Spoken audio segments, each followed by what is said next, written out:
Oh yeah. Keep hitting you with those high-tech intros like that. You're going to think I've gone big budget on you. Don't worry about that. That's not going to happen anytime soon anyway. Hey, thanks again for getting back with us and joining us as we continue down the road of the 7 habits of completely useless managers. And the first habits, if you missed, can't believe you did, but if you did, if you missed, the first 2 habits are in the 7 habits of completely useless managers are move your feet, lose your seat. Okay?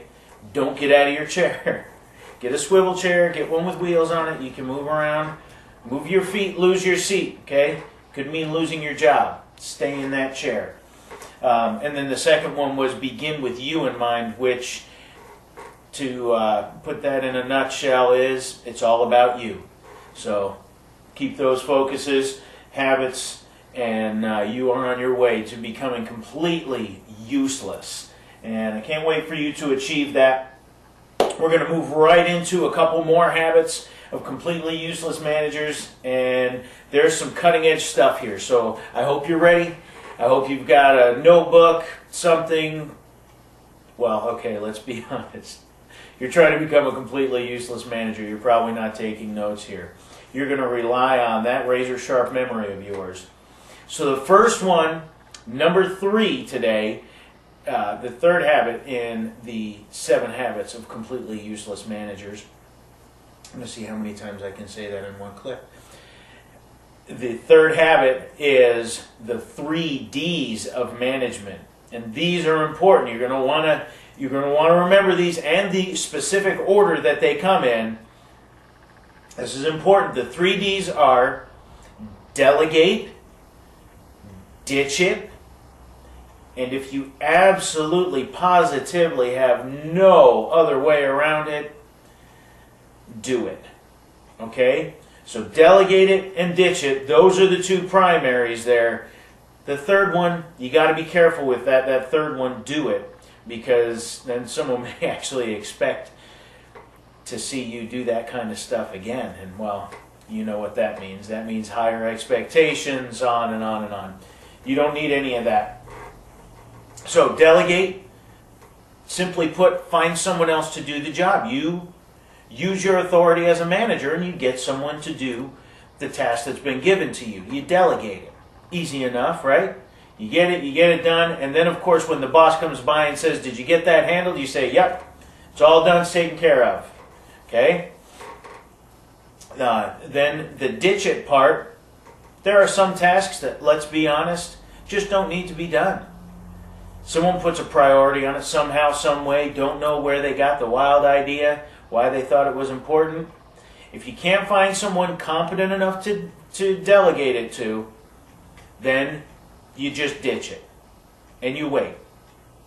And then you can move on to blame shifting, which is a habit that we'll get to in a little while. But in a lot of cases, people just forget about most of that stuff because through the course of business, a lot of petty little orders are given. Just ditch it. And now the last one again, if you absolutely, positively have to, and this is like only if there's no other option, you do it. But there's a couple things. When you do it, you want to make sure that you are seen by the right people doing it. Okay? You want to make sure that the owner of the company or the dealer principal or general manager sees you doing whatever the task was so they know that you're a team player. Okay? All right, I know you're going back to the other habit about it being all about you, and it is, believe me. Even though you're portraying yourself as a team player, it's still all about you. Relax. Don't get all uptight about that. It is. It's all about you. You're just setting yourself up for potential pay raises, promotions, job security in the long run. So, the 3 Ds. Delegate it, ditch it, and only when you have to, do it. Okay? But only if you can be seen by the right people. So, that's the 3 Ds of management. And the 4th habit, this one is crucial. When the going gets tough, the tough call a meeting. Okay?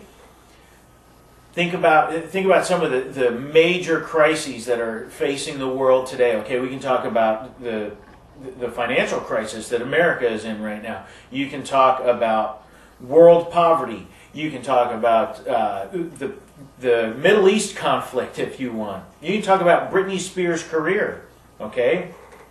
Or what happened to the Boston Red Sox in the postseason. We can talk about a lot of these things. The thing that they all have in common is you and I can't do anything to fix any of them. I mean, let's be honest. We have no control over any of that stuff. So what we need to do is call a meeting. Okay? People have called meetings on a lot of this stuff before. They have summits, they have this, that. They call all kinds of great meetings. And I think it's awesome.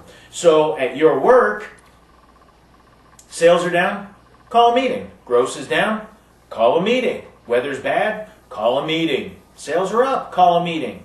You get some kind of big bonus, don't call a meeting. That's the one time you probably won't call a meeting because you're probably out spending the bonus or you're hungover from spending the bonus last night. So that's the one time you don't. But any other time, call a meeting because you think about it, poverty and hunger has been around the world forever. Okay?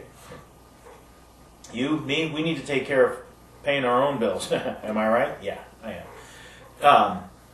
The Middle East conflict, guys, that's been going on since Ishmael was kicked out of the sandbox by Isaac, okay? And the reality is, it's going to continue to go on, and there'll be different facets of it forever until God finally drops the hammer and says enough is enough. Okay? You and I, we're not going to fix that. We can have a meeting about it, though. And that's the nice thing about it. Any of those world issues or any of the issues at work, call a meeting about it, you vent, you can maybe inspire with stories of how good you once were and how you're going to pull people through it, although be careful with that because then again, you're putting expectations on yourself. So call a meeting, vent a little bit, and when you leave that meeting, you've accomplished literally nothing towards fixing whatever the problem is that you've addressed, but what you have accomplished is you've expressed your concern about it.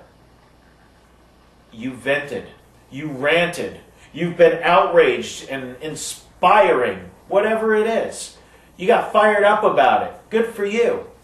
Now, you can go back to work and do what it is you do best.